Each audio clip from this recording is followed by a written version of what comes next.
Questions हैं जो कि पूछे गए हैं।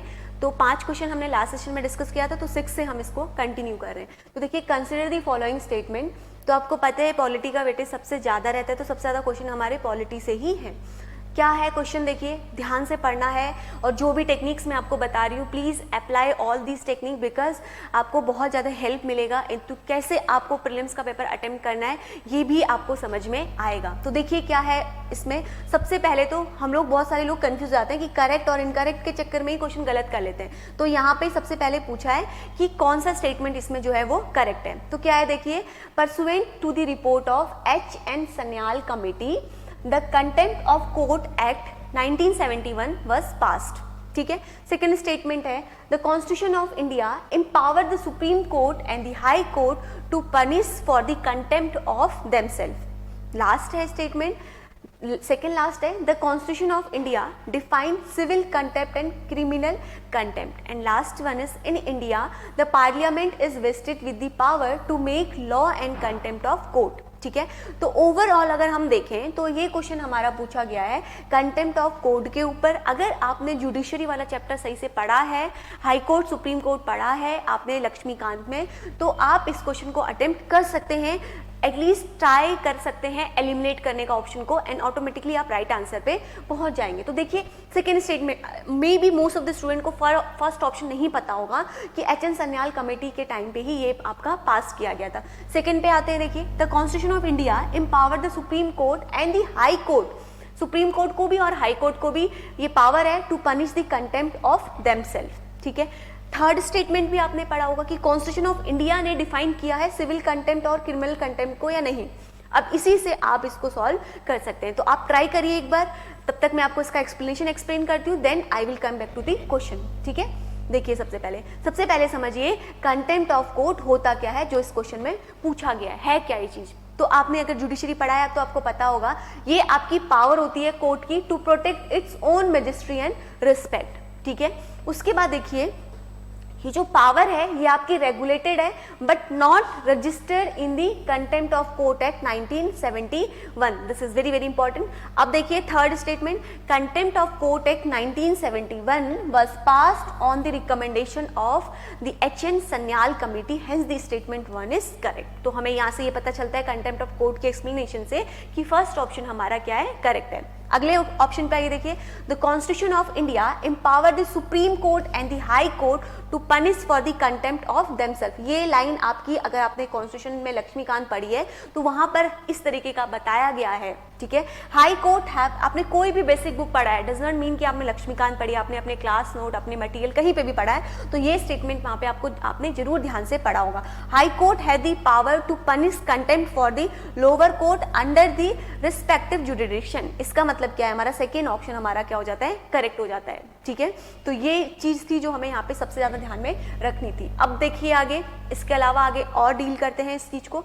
तो Constitution of India does not define, कहीं पे भी हमने नहीं पढ़ा ऐसा, any type of contempt of court, neither civil contempt nor criminal contempt. तो कहीं पे भी ऐसा मेंशन ही नहीं है। तो स्टेटमेंट थर्ड भी हमारा क्या हो जाता है, इनकरेक्ट। अगर हमें ये दो स्टेटमेंट भी पता है तो हमारे लिए क्वेश्चन अटेम्प्ट करना इज इजी। ठीक है।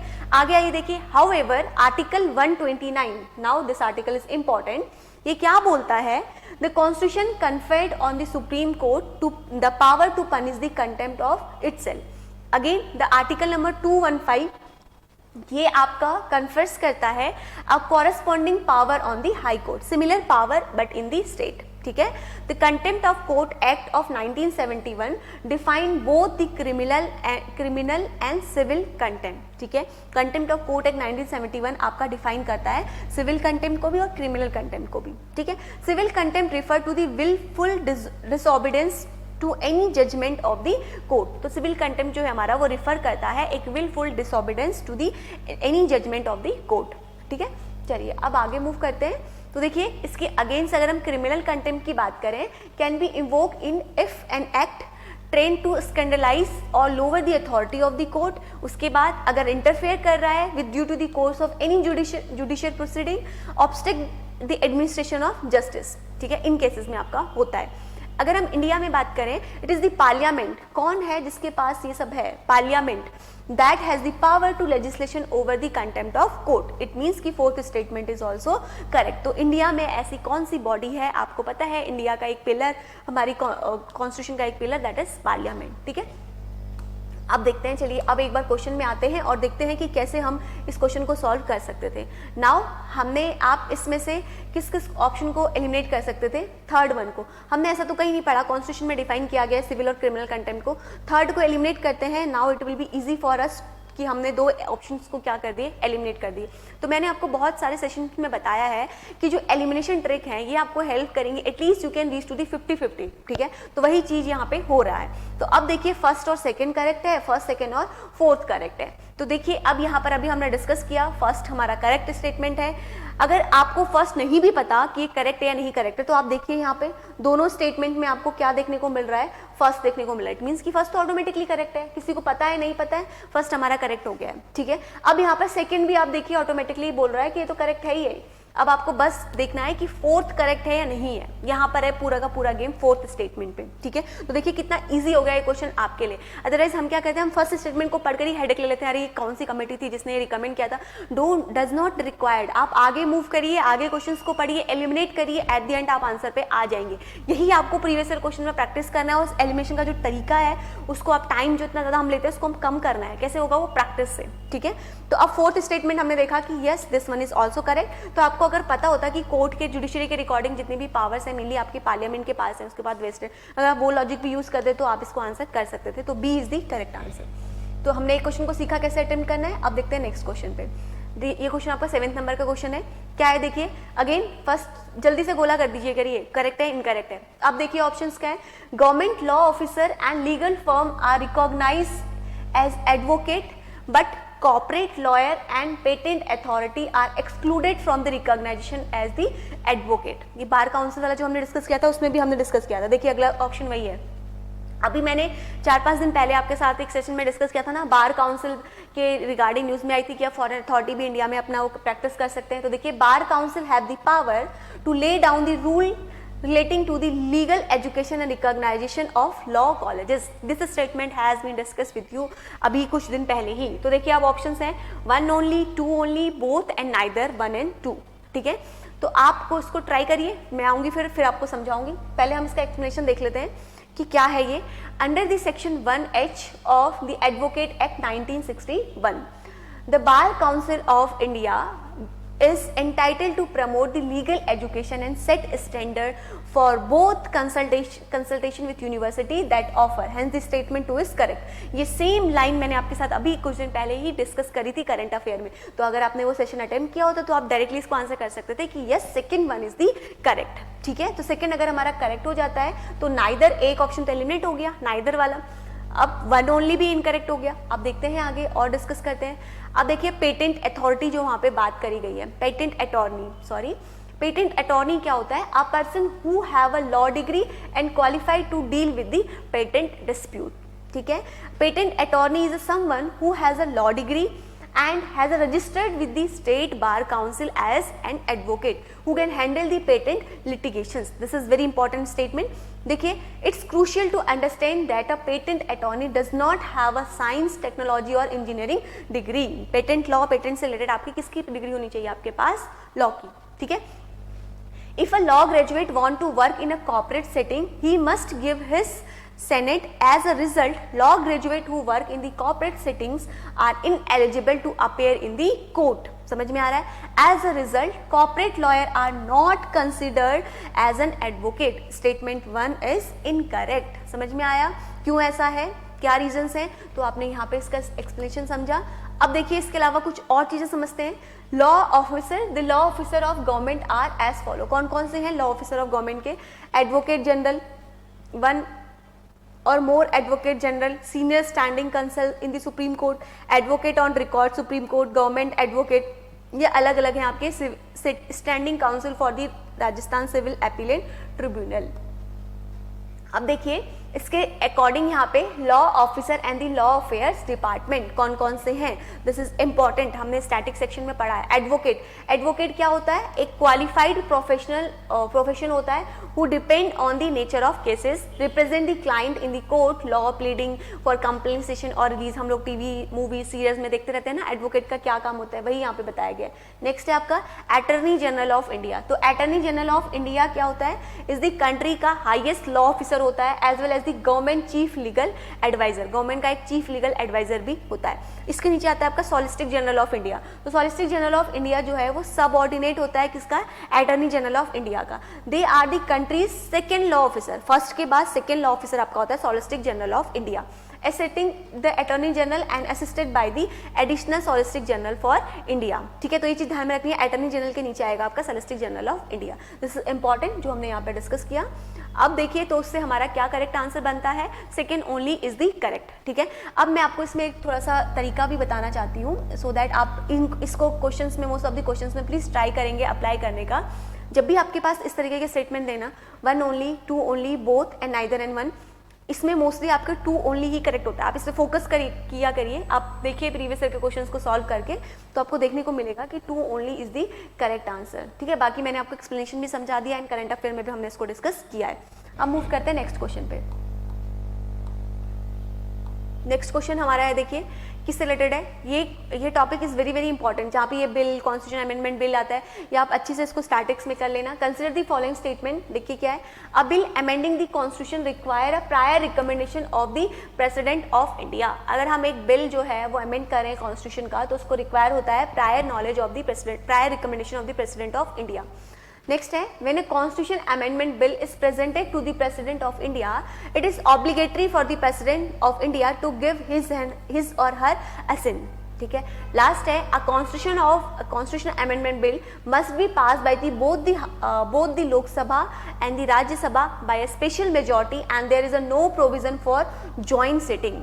अच्छा, ठीक है, चलिए अब देखते हैं ऑप्शंस 1, 2, 2 एंड 3, 1, 2, 1, 3 एंड 1, 2 एंड 3। तो देखिए पहले आपको पता होना चाहिए बिल क्या होता है, बिल कैसे पास होता है, क्या क्या प्रेसिडेंट के पास पावर होती है फॉर अ बिल, कि वो किस तरीके से उसमें साइन करेगा, क्या क्या उसकी पावर्स होती हैं, ये बेसिक आपको पता होना चाहिए, then only you can attempt this question. ठीक है, तो public bill, private member bill, constitution amendment bill, तो यहाँ पर हमारे क्वेश्चन पूछा गया कॉन्स्टिट्यूशन अमेंडमेंट बिल से। ठीक है, तो आप ट्राई करिए जल्दी से एलिमिनेट करने का और take your time and just start कि क्या होगा इसका करेक्ट आंसर।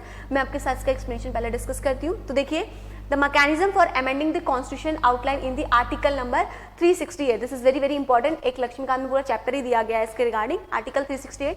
तो देखिए, an amendment to this constitution may be initiate only by the introduction of the bill. तो इसका आपका तभी करेंगे, आप क्या करेंगे, एक बिल को इंट्रोड्यूस करेंगे for the purpose in either house of parliament and when the bill is pass by the special majority of the total member of that house present and voting in each house, it shall be presented to the president. जब दोनों house से with the majority ये bill pass होता है, तभी किसके पास भेजा जाता है, प्रेसिडेंट के पास। Who shall give his assent to the bill, जो अपना उस बिल पे अपना क्या करेगा, एसेट या अपना जो भी राय है वो देगा। ठीक है, तो ये चीज आपको समझ में आ रही है कि आर्टिकल 368 में बताया गया है कैसे हम करते हैं। तो यहाँ पर दोनों हाउसेस से मेजॉरिटी से पास होगा। अब देखते हैं आगे, जो हमारा 24th कॉन्स्टिट्यूशन अमेंडमेंट एक्ट 1971 था, इसमें आपका कुछ चेंजेस किए गए थे। Made is obligatory for the president to give his assets to the consultation of constitution amendment bill. तो कॉन्स्टिट्यूशन अमेंडमेंट बिल जब भी प्रेसिडेंट के पास आएगा तो it is obligatory for the president कि उसको उसमें अपना साइन करना ही करना है। ठीक है, तो ये कब हुआ था आपका, अमेंडमेंट एक्ट के थ्रू, तो ध्यान में रखना है कौन सा था। President has no veto power in respect of the Constitution Amendment Bill. Hence, two statement is incorrect. President के पास कोई veto power नहीं है। A Constitution Amendment Bill does not require the prior recommendation of the President to be introduced. तो देखिए, prior recommendation उसके लिए President की नहीं रिक्वायर होती है अगर हम बिल को इंट्रोड्यूस करना चाह रहे हैं। ठीक है, तो मनी बिल आपने पढ़ा होगा, उसके लिए होती है कि नहीं होती, please try to answer in the comment box. Hence, statement 1 is incorrect. ठीक है, there is no provision for calling a joint sitting of parliament in the even of the disagreement between the two houses। and the statement 3 आपका क्या है, correct है। ठीक है, तो अब आपको समझ में आ ही गया होगा कौन कौन से इसके करेक्ट आंसर है, तो जल्दी से बता देंगे कमेंट में कि क्या इसका करेक्ट आंसर है। चलिए अब मूव करते हैं नेक्स्ट क्वेश्चन पे। नेक्स्ट क्वेश्चन क्या है, कंसिडर द फॉलोइंग स्टेटमेंट। किस चीज से ऊपर पूछा गया है, करेक्ट पूछा गया है कि क्या करेक्ट है। ठीक है। देखिए constitution of India classify the minister into the 4 rank why cabinet minister, minister of state and independent charge, minister of state and the deputy minister. Next है the total number of minister in the union government including the prime minister shall not be exceed 15% of the total membership of member in the Lok Sabha. Second statement वाला आपका explanation जो है आपने अपनी basic जो भी reference book use करी है उसमें पढ़ा होगा, बिकॉज ये this one is very basic कि कितनी मेंबर की मैक्सिमम स्ट्रेंथ होनी चाहिए। ऑप्शंस हैं 1, 2 only, both 1 and 2 and neither 1 and 2। तो प्लीज ट्राई करेंगे। First I will explain the explanation, then I will came to question. तो देखिए स्टेटमेंट 1 जो है वो हमारा इनकरेक्ट है। Why incorrect? देखिए there is a no classification in the constitution of India for the council of minister. ऐसा कुछ क्लासिफिकेशन कॉन्स्टिट्यूशन में मेंशन है? नो। आर्टिकल 75 जो है वो प्रोवाइड करता है क्या, that there shall be a council of minister which with the prime minister at the head to aid the aid and advice to the president who shall in the exercise of his function in act in accordance with the such advice। President को वो advice करता है prime minister कि कौन उसकी cabinet में आएगा, but ऐसा कोई क्लासिफिकेशन नहीं है कि अलग अलग रैंक के बेसिस पे अलग अलग नाम उनको दिए गए हो। तो पहला स्टेटमेंट हमारा इनकरेक्ट है। नाउ सेकेंड स्टेटमेंट आपका क्या है, करेक्ट है, ठीक है, बिकॉज ये लाइन डायरेक्टली आपकी बुक से रेफरेंस बुक से ली गई है। The constitution 91st amendment act 2003 made amendment in the article number 75. This is important. According to this amendment, the total number of minister including the prime minister in this council of ministers shall not exceed 15% of the total strength of the Lok Sabha। तो article number 75 में this statement has been mention. तो हम लोग पढ़ते हैं article number 75 और this line is also given in the Laxmikanth also कि क्या है, कितनी मैक्सिमम स्ट्रेंथ होनी चाहिए, कितना इसका होना चाहिए। तो यहाँ पे हमारा करेक्ट आंसर क्या बन जाता है, 2 ओनली। तो देखिए जो मैंने अभी आपको बताया था, whenever you have a 4 option like 1 only, 2 only, both 1 and neither and 2, most of the cases आपका second 2 only is the correct. It is a proven from the last previous year questions. आप अगर previous year के 10 years के question को analysis करेंगे, I am not saying कि 100% it will be true, but in the 50% cases it will be true. अगर आपको कुछ नहीं पता है तो एटलीस्ट ट्राई, ठीक है, but knowledge is very important and required, जो मैं आपको बार बार बोलती हूँ, ठीक है। अब देखिए अगला क्वेश्चन क्या है, which of the following is a exclusive power of the Lok Sabha. Parliament chapter से ही कितने क्वेश्चन पूछे गए हैं। तो नाउ अब आपका काम एक और क्या बनता है टास्क इन सीरीज के साथ साथ कि पार्लियामेंट को जरूर से रिवाइज करिए और बहुत ध्यान से उस टॉपिक को पढ़िए, ठीक है। ऑप्शंस क्या है, to rectify the declaration of emergency, okay. Next है to pass a motion of no confidence against the council of minister. Last है to impeach the president of India. Select the correct answer using the code given below 1 and 2, 2, 1 and 3 and the 3 only. Now चलिए move करते हैं पहले explanation पे। तो देखिए हमारा जो स्टेटमेंट 1 है वो हमारा क्या है, इनकरेक्ट है। क्यों इनकरेक्ट है? जो आपने पढ़ा होगा पावर ऑफ द प्रेसिडेंट, तो वहां पे आपने पढ़ा होगा डायरेक्टली कि emergency powers, national emergency, state emergency and finance emergency, who having the power of emergency in India, it is having the president. तो प्रेसिडेंट के पास ही सारी पावर्स होती हैं। The proclamation of national emergency must be approved by both the houses of parliament. तो उसमें आपका जब approval की बात आती है तो अप्रूवल में नोट ओनली दी 1 हाउसेस, यहाँ पे आपको दोनों हाउसेस से पास होना इंपॉर्टेंट है। प्लीज आप मेंशन करेंगे कि कितना टाइम आपको लोकसभा से, कितना मैक्सिमम कितने टाइम में आपको लोकसभा राज्यसभा से पास होना चाहिए। Within the 1 month from the date of issue, यहाँ पे बता दिया गया है 1 मंथ आपका date of issue. If approved by both the houses of parliament, the emergency continue for the 6 month। एक बार पास हो जाती है तो आपकी कितने मंथ तक रहती है, 6 मंथ तक, and can be extended to identify period with an approval of the parliament for every 6 month। आपका कंटिन्यूस कर सकते हैं, बट आफ्टर दी 6 मंथ आपको एवरी टाइम क्या लेना पड़ेगा, अप्रूवल लेना पड़ेगा। कहाँ से, पार्लियामेंट से, ठीक है। तो स्टेटमेंट 1 हमारा क्या हो गया, इनकरेक्ट हो गया। तो जैसे आप स्टेटमेंट 1 को हटाते हैं, तो अगर आपको बेसिक पता है तो now you have 2 option, 2 only and 3 only. Now अब थोड़ा इजी पड़ गया हमारे लिए कि अब एलिमिनेट करना पड़ेगा, ठीक है। चलिए अब देखते हैं आगे। नेक्स्ट है देखिए स्टेटमेंट 2, ये हमारा क्या है, ऑब्वियसली करेक्ट है। ध्यान से पढ़िए एक बार स्टेटमेंट 2 को क्या है, the pass of motion of no confidence against the council of minister. तो ये हमने पढ़ा है नो कॉन्फिडेंस मोशन, अगर आपने टॉपिक पढ़ा है, मोशंस अलग अलग तरीके के मोशंस होते हैं, प्लीज उसको ध्यान से पढ़िए।